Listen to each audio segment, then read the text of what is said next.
बिहार में 2 सीटों पर हुए उपचुनाव के लिए मतदान की प्रक्रिया पूरी। डीटीवी भारत के एग्जिट पोल में राजद और जेडीयू में कांटे की टक्कर। उपचुनाव में मतदान प्रक्रिया खत्म होने के बाद राजद और एनडीए ने किया जीत का दावा। राजद ने कहा सरकार गिरना तय। जम्मू कश्मीर में शहीद हुआ बिहार का लाल। 23 साल की उम्र में लेफ्टिनेंट ऋषि को मिली शहादत। पीएम मोदी ने फ्रांस के राष्ट्रपति मैक्रो से की मुलाकात। सिंगापुर के प्रधानमंत्री से भी की चर्चा।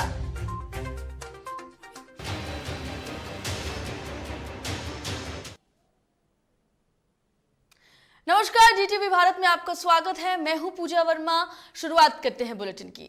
2 सीटों पर होने वाले उपचुनाव में मतदान खत्म होने के बाद डीटीवी भारत ने सबसे पहले एग्जिट पोल जारी किया और डीटीवी भारत ने तारापुर और कुशेश्वर स्थान के लिए जारी एग्जिट पोल में दोनों ही सीटों पर राजद और जेडीयू के बीच कांटे की टक्कर देखने को मिली है। इस एग्जिट पोल में तारापुर की सीट पर जनता ने 80% राजद का साथ दिया है, तो वहीं 70% जनता ने जेडीयू को अपनी सहमति दिखाई है। वहीं अगर कुशेश्वर स्थान की बात करें तो कुशेश्वर स्थान में जेडीयू और राजद में मुकाबला दिखा है, जहां जेडीयू ने बाजी मारी और बाजी मारती हुई नजर भी आ रही है। और यह एग्जिट पोल डीटीवी भारत ने अपने तमाम दर्शकों को सबसे पहले दिखाया।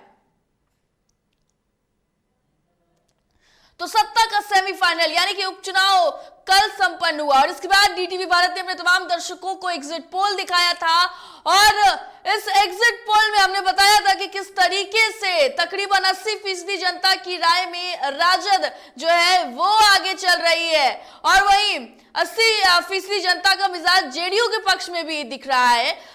कुशेश्वर स्थान की जनता ने जेडीयू को अगर हम कहें तो जेडीयू को चुनते हुए नजर आ रही है। वहीं अगर तारापुर की बात करें तो वहां पर अगर हम बात करें तो आरजेडी को ज्यादा पसंद किया जा रहा है। ऐसे में एग्जिट पोल डीटीवी भारत ने अपने तमाम दर्शकों को सबसे पहले दिखाया था और इस एग्जिट पोल में जेडीयू और आरजेडी के बीच कांटे की टक्कर दिख रही है। हालांकि नतीजा जो है वो 2 नवंबर को आने वाला है, लेकिन जो एग्जिट पोल हमने बताया है उसमें कांटे की टक्कर जेडीयू और आरजेडी के बीच दिखेगी।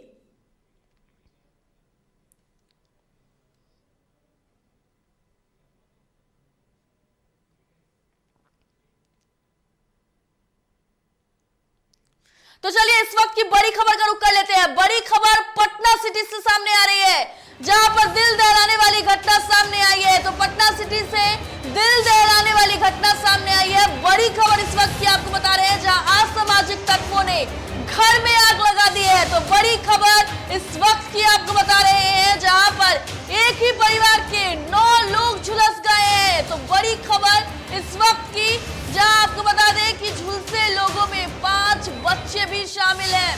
बेहद दुखद घटना है। ये बता दें आपको कि विभिन्न निजी अस्पतालों में इन सभी का इलाज जो है वो चल रहा है और ऐसे में एक ही परिवार के 9 लोग झुलस गए हैं। पूरी वारदात घर के पास लगे सीसीटीवी कैमरे में भी कैद हुई है और अब आलमगंज थाना क्षेत्र की ये घटना बताई जा रही है और सीसीटीवी फुटेज के आधार पर ही अब छानबीन जारी है। बड़ी खबर इस वक्त की दिल दहलाने वाली घटना सामने आई है पटना सिटी से और एक ही असामाजिक तत्वों ने एक घर में आग लगा दी है और घर में आग लगाने के बाद एक ही परिवार के 9 लोग झुलस गए हैं, जिसमें 5 बच्चे भी शामिल हैं।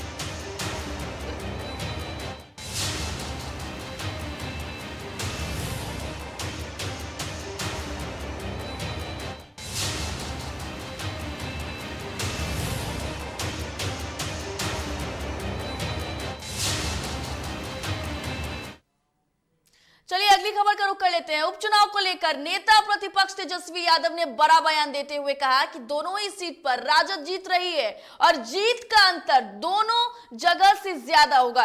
सभी लोगों को का वोट हम लोगों को मिला है और लालटेन पर लोग बटन दबा रहे हैं। मौजूदा सरकार से लोग त्रस्त हैं और परेशान हो चुके हैं और जो भी उन्होंने वादा किया यानी कि नीतीश सरकार ने जो भी वादा किया वो पूरा नहीं किया है। जरा सुनिए क्या कुछ कहना है तेजस्वी का। करने का मौका मिला है और आज मतदान हो रहा है। उपचुनाव 2 जगह है, कुशेश्वर स्थान और तारापुर, और दोनों जगह सुबह से मतदान चल रहा है। और हमने कल भी कहा था, आज फिर दोहराते हैं कि दोनों सीटों से हम जीत रहे हैं और जीत का अंतर भी बड़ा होगा। हर जात के, हर वर्ग के, हर धर्म के लोगों का वोट हम लोगों को मिल रहा है। राष्ट्रीय जनता दल के लालटेन पर बटन कुशेश्वर स्थान की जनता और तारापुर की जनता दबा रही है। बिहार में 2 सीटों पर हुए उपचुनाव के मतदान के बाद आरजेडी ने जीत का दावा किया है, जिसको लेकर राजद प्रवक्ता मृत्युंजय तिवारी और सारिका पासवान ने कहा है कि आरजेडी की जीत पक्की है। उन्होंने कहा कि जीत के साथ ही सरकार पलटना तय है। कोई दो राय अगर दोनों सीट पर हम लोगों की जीत होती है तो खेला बिहार में होगा बड़ा।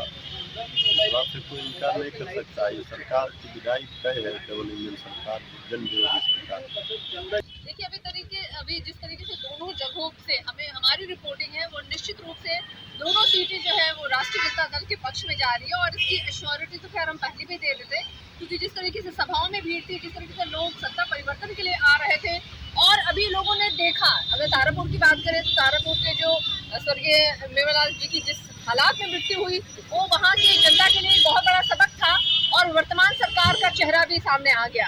तो ये ऐसे मुद्दे थे, खास करके बेरोजगारी, बढ़ती हुई महंगाई, लॉ एंड ऑर्डर जो अहम अभी है, चाहे यहाँ महिलाएं हो या फिर अन्य कोई भी सामान्य लोग हैं बिहार के, वो हर जगह कहीं ना कहीं लॉ एंड ऑर्डर की वजह से बहुत परेशानी झेल रहे। प्रतिदिन हत्या, लूट, डकैती, बलात्कार, ऐसी घटनाएं प्रतिदिन हो रही है। ये तमाम ऐसे मुद्दे हैं जो बिहार की जनता से जुड़े हुए, उनसे सरकारी मुद्दे हैं, जिसको लेकर के हम जनता के बीच में थे और जनता का भरपूर प्यार और हमें मिला है समर्थन, और निश्चित रूप से ये दोनों सीटें हम जीत रहे हैं। कांग्रेस प्रवक्ता राजेश राठौर ने बयान देते हुए कहा है कि उपचुनाव में जनता ने कांग्रेस को वोट दिया है। वहीं एनडीए के बारे में उन्होंने कहा कि उन्होंने जनादेश की चोरी की है, युवाओं को कोई रोजगार नहीं दिया है, जिससे जनता नाराज है। वहीं राजद की जीत के दावे पर भी उन्होंने कहा कि राजद ने अपने सहयोगी पार्टी से दगा किया है, इसलिए जनता ने उन्हें नकार दिया है। कांग्रेस दोनों सीटों पर चुनाव जीत रही है।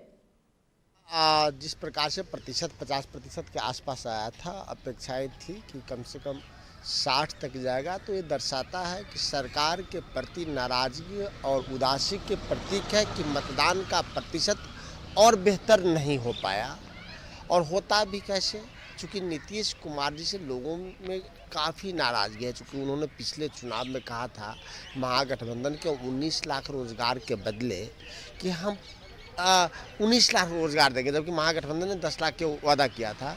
एक साल तो बीत गया, 19 लाख के बदले एक साल में 4.5 लाख होना चाहिए। 4.5 लाख रोजगार नीतीश कुमार दिए क्या? नहीं दिए। नीति आयोग का भी रिपोर्ट बताया कि 16 सालों में नीतीश कुमार फेल है। उसके अध्यक्ष कौन है? प्रधानमंत्री जी। तो प्रधानमंत्री जी बिहार के मुख्यमंत्री को फेल बता रहे हैं, तो जनता क्या समझेंगी? बिहार में 2 सीटों पर उपचुनाव के मतदान के बाद बीजेपी प्रवक्ता प्रेम रंजन पटेल ने जीत का दावा किया है। बता दें आपको कि इस दौरान बीजेपी प्रवक्ता प्रेम रंजन पटेल ने कहा है कि जीत के लिए एनडीए पूरी तरीके से आश्वस्त है और एनडीए ने एकजुटता के साथ मेहनत किया है, इसलिए जीत तय है। उन्होंने राजद पर भी हमला बोला। देखिए, मतदान हो रहा है और ये मतदान में एनडीए के पक्ष में जाएगा। अब ये दोनों सीटें एनडीए के उम्मीदवार के मृत्यु के बाद खाली हुई है और विगत जो आम चुनाव हुए थे उस चुनाव में एनडीए ही जीती थी। उस समय तो जो महागठबंधन थी वो साथ साथ लड़ रही थी। अब तो महागठबंधन बिखरी हुई है, अलग अलग लड़ रही है, एक दूसरे को कोस रहे हैं, एक दूसरे के खिलाफ बोल रहे हैं, एक दूसरे को नीचा दिखाने का काम कर रहे हैं, एक दूसरे के खिलाफ अपशब्दों का प्रयोग कर रहे हैं। अब राजद के जो सुप्रीमो हैं वो तो कांग्रेस पार्टी को भगचुनहर तक कर रहे हैं। तो ऐसी स्थिति में एनडीए का पक्ष तो सबसे मजबूत है। बिहार में 2 सीटों पर उपचुनाव के मतदान के बाद बीजेपी प्रवक्ता प्रेम रंजन पटेल का बयान हमने आपको सुनाया कि किस तरीके से उन्होंने जीत का दावा किया है। इस दौरान बीजेपी प्रवक्ता ने यह भी कहा है कि दोनों सीटों पर अगर हम बात करें तो जेडीयू की ही जीत होगी। चलिए बढ़ते हैं खबरों में आगे। देश की मशहूर पेप्सी कंपनी के प्रोडक्ट का बिहार में बहुत जल्द उत्पादन शुरू होने वाला है, जिसको लेकर उद्योग मंत्री शहनवाज हुसैन ने पेप्सी ग्रुप की ओर से एक बैठक की और इस बैठक पर उद्योग मंत्री ने कहा है कि फरवरी या मार्च में प्लांट का उद्घाटन हो जाएगा। उद्योग मंत्री ने कहा है कि बरौनी में वरुण बेवरेज की ओर से पेप्सी का प्लांट लगाया जा रहा है, जो मेरे उद्योग मंत्री बनने के बाद बिहार में पहली इन्वेस्टर हैं। उन्होंने रोजगार के मुद्दे पर जोर देते हुए कहा है कि प्लांट के बन जाने से 500 से 700 लोगों को सीधा रोजगार मिलेगा।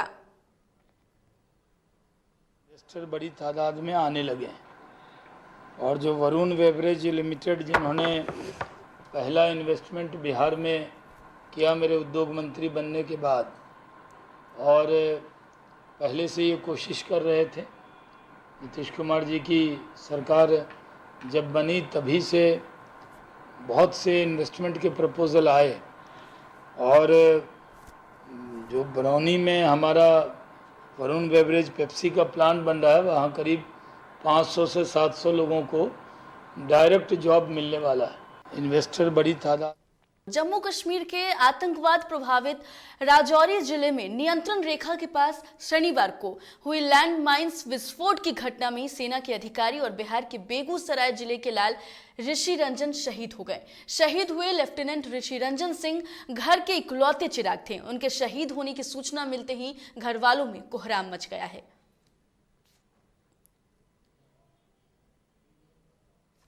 तो कश्मीर में शहीद हुए बिहार के लाल और 23 साल की उम्र में लेफ्टिनेंट ऋषि का हम कहें तो वो शहीद हो गए हैं, जिसके बाद से पूरे गांव में मातम पसरा हुआ है।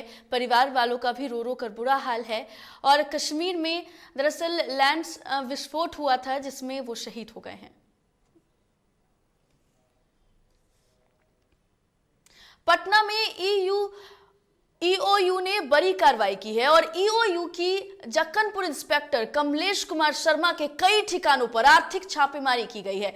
पटना स्थित आवास और पैतृक गांव में संयुक्त छापेमारी हुई है और बताया जा रहा है कि आय से अधिक संपत्ति मामले में ईओयू ने 29 अक्टूबर को केस दर्ज किया था। इस बीच मेकर के भटौली में आर्थिक अपराध इकाई की टीम ने इंस्पेक्टर की संपत्ति की जांच करने पहुंची और टीम को उनके नोएडा में भी संपत्ति होने की जानकारी मिली है।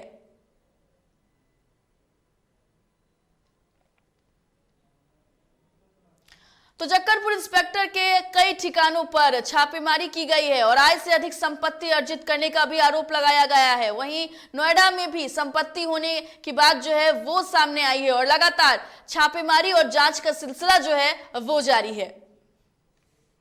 कैमूर जिले में एक तेज रफ्तार स्कॉर्पियो ने एक युवक को रौंद दिया, जिससे युवक गंभीर रूप से घायल हो गया। वहीं घटना के बाद मौके पर पहुंचे समाजसेवी विकास कुमार सिंह उर्फ लल्लू पटेल के द्वारा युवक को सदर अस्पताल भभुआ पहुंचाया गया, जहां युवक की हालत गंभीर होने के कारण चिकित्सकों के द्वारा प्राथमिक इलाज के बाद ट्रॉमा सेंटर वाराणसी के लिए रेफर कर दिया गया है। वहीं आपको बता दें कि युवक गोलगप्पा बेचकर अपने परिवार का भरण पोषण करता था और अब दुर्घटना के बाद परिवार दुख का पहाड़ टूट पड़ा है।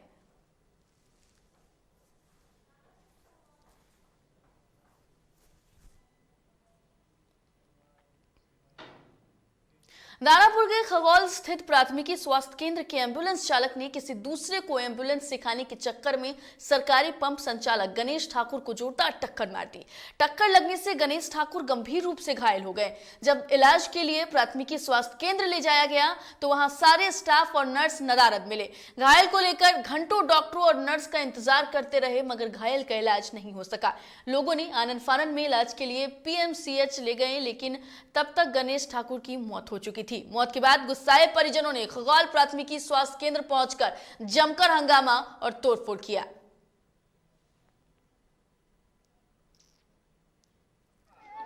इसका एम्बुलेंस था, वो जैसा कि सरकारी एम्बुलेंस था, उसको चलाने नहीं आता था, ड्यूटी से छूटा था, इसको चला दिया। खगड़िया जिले के अलौली में एसटीएफ से हुई मुठभेड़ में एक कुख्यात अपराधी घायल हो गया। घायल अपराधी को पुलिस ने इलाज के लिए सदर अस्पताल में भर्ती कराया। बता दें कि अपराधियों के ठिकाने पर पुलिस और एसटीएफ टीम ने संयुक्त रूप से छापेमारी कर सफलता पाई है। अलौली थानाध्यक्ष प्रेरेंद्र कुमार ने बताया है कि मुठभेड़ में घायल अपराधी के विरुद्ध अलौली थाना में हत्या, लूट सहित कई संगीन मामले में केस दर्ज है।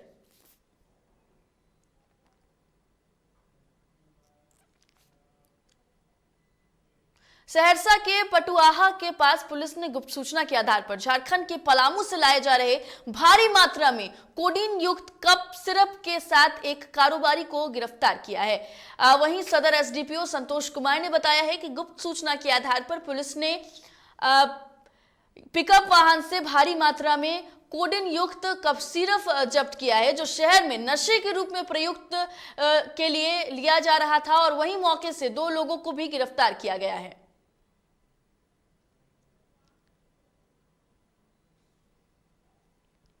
गश्ती कर रहे थे, उसी क्रम में इनको एक पिकअप वाहन से पटुआहा स्थित पिकअप वाहन से मिला, जिसमें कि 15,300 पीस कोरेक्स बरामद है। इसको यहाँ के लोग नशे के लिए इस्तेमाल करते हैं। दूसरा मामला ये है आर्म्स का। ये वर्षा PSI वर्षा कुमारी है। ये लक्ष्मीनिया चौक पे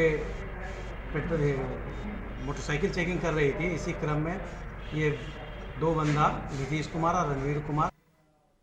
सिवान में एक व्यक्ति को अपराधियों ने गोली मार दी। यह घटना दारोंदा थाना क्षेत्र के कांगली छपरा गांव की है, जहां पर PDS दुकान से केरोसिन तेल लेकर आ रहे एक वृद्ध को अज्ञात अपराधियों ने गोली मार दी। घटना के बाद पूरे क्षेत्र में दहशत का माहौल है। वहीं ग्रामीणों की सूचना पर स्थानीय थाना अध्यक्ष अजीत कुमार सिंह घटनास्थल पर पहुंचे। घायल का इलाज सदर अस्पताल में जारी है।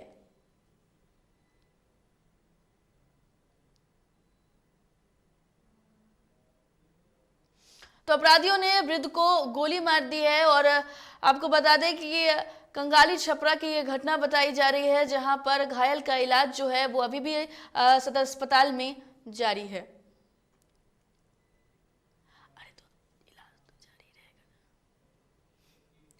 पटना सिटी के गुरु गोविंद सिंह अस्पताल सुधार समिति के दर्जनों कार्यकर्ताओं ने अस्पताल की कुव्यवस्था के खिलाफ मोर्चा खोला है। मुख्य द्वार पर सरकार के खिलाफ प्रदर्शन किया गया और अस्पताल में व्यवस्था को दुरुस्त करने की मांग की गई। उन्होंने बताया कि 6 महीने से OT सेवा बंद है, जिससे मरीजों को काफी परेशानी हो रही है।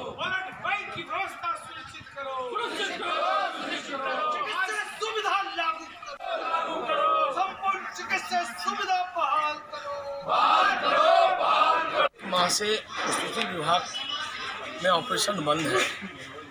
लगभग 6 माह के अंदर मात्र 17 ऑपरेशन हुआ है। बड़ी संख्या में महिलाएं जो प्रसव कराने आती हैं वो लौट के जा रही हैं।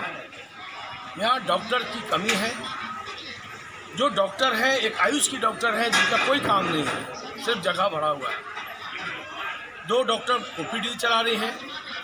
यहाँ ब्लड बैंक की व्यवस्था जो पूर्व में मांग रहा है, ऑक्सीजन प्लांट लग चुका है, 20 बेड का ICU की व्यवस्था भी फाइल में है। सरकार, माननीय मंत्री, स्वास्थ्य मंत्री यहाँ मंगल पांडे जी आए थे। सारी बातों को हम लोगों ने गंभीरता से रखा था और वहाँ पर फ्लैट पे भी जाके हम लोगों ने अवगत कराया था। मगर ये सारी बातों को सुनकर सरकार इस व्यवस्था को दुरुस्त कराने में असफल है। और अब रुख करते हैं झारखंड की खबरों का। रांची में मुख्यमंत्री हेमंत सोरेन की अध्यक्षता में झारखंड मंत्रालय में कोविड-19 के मद्देनजर प्रतिबंध छूट के संदर्भ में बैठक आयोजित की गई, जिसमें कई निर्णय लिए गए हैं। और आउटडोर में 500 से अधिक व्यक्तियों का एक स्थान पर एकत्रित होना प्रतिबंधित होगा। इंडोर में 500 से अधिक व्यक्तियों और हॉल के 50% क्षमता दोनों में से जो कम हो और व्यक्तियों का एकत्रित होना प्रतिबंधित होगा। 500 से अधिक व्यक्तियों के एकत्रित होने पर संबंधित उपायुक्त और उनके द्वारा नामित पदाधिकारियों की अनुमति अनिवार्य होगी। मेला, जुलूस और प्रदर्शनी प्रतिबंधित रहेगी। सामान्य स्थिति बनाने के प्रयास हो रही है और सरकार राज्य की जनता के प्रति, उनके समस्याओं के प्रति हर एक विषयों पर गंभीरता से विचार करती है। इसमें राज्य की जनता का भी सहयोग नितांत आवश्यक है। आने वाला समय, अभी दीपावली है, छठ का पूजा है, गुरु नानक जयंती है, कई त्योहारें हमारी हैं। नहीं भाई, हम तो आपसे कह रहे हैं कि हम लोग स्वागत करेंगे।